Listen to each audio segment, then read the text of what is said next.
The Strangers Pray at Night is a 2018 horror sequel to the movie simply known as The Strangers. Now, this movie is about a family of 4 who are stalked by 3 psychopathic killers after ending up in a trailer park on their way to taking their oldest daughter to military school. Now they must fight their way out of a situation to survive or die trying. I really kind of had a little bit more of an expectation for this movie because I love the first one. I thought this one was going to carry on that, but really, once Hollywood gets a hold of something that works, they kind of add a little bit more that don't need to be added to it. So like I said, one of the things that I do love about horror films is when you put a character in an unknowing situation where they have no knowledge of anything that's about to happen and they have to try to get out of that situation. And this is one thing that this movie did do that the other film did too. But that's kind of where anything and everything good about this movie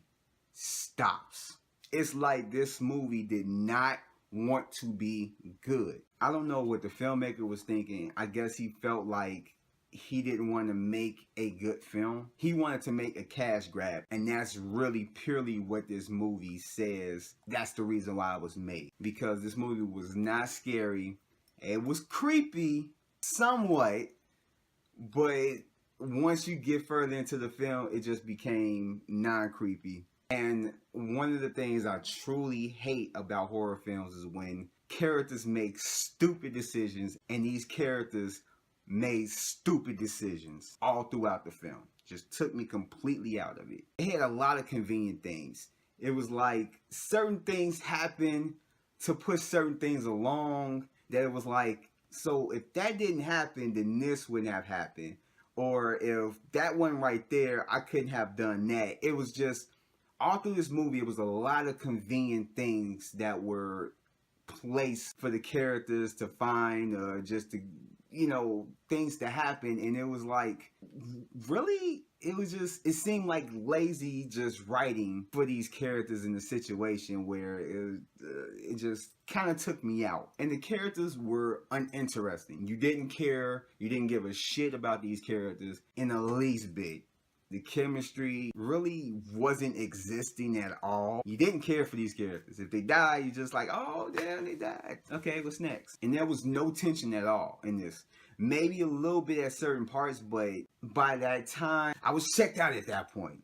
Nothing could faze me. It just seemed like the movie couldn't get better, and it didn't. And the thing that was good about the first one is that the killers played around with the characters, but at the same time, they were there to kill. In this movie, it seemed like they were more concerned about playing around with the characters than actually killing them, because they put them in situations to where they can get out. But the main characters are so stupid, they don't get out. So it's just this game of like brainless cat and mouse between the killers and the main characters that just really have you smacking your forehead like, what the hell is going on? And it has a lot of plot holes. Like I said, it's a lot of things that happen. Poor decision making from just both sides, the killers and the main characters. And it really just stood out, and it completely took me out of the movie. Did this movie do its job as a horror film? No. No. This was a horrible, horrible film. It really didn't have nothing to offer. It seemed like it was trying. It seemed like they had the right idea, but it just was executed completely wrong. And it just shows the magic and what happened in the first film that worked for it. They tried to put it in this film, but add a little bit more to it. You can actually see the fingerprints of Hollywood and just a company that wanted to make money off of a throwaway horror film that's banking off of the name of The Strangers, and the film completely suffered for it. In conclusion, this is just your run-of-the-mill horror film. Nothing really more to offer. It's just to capitalize off of the name. And this film is definitely a step down from the first one. This was just bad, and I give it a 3.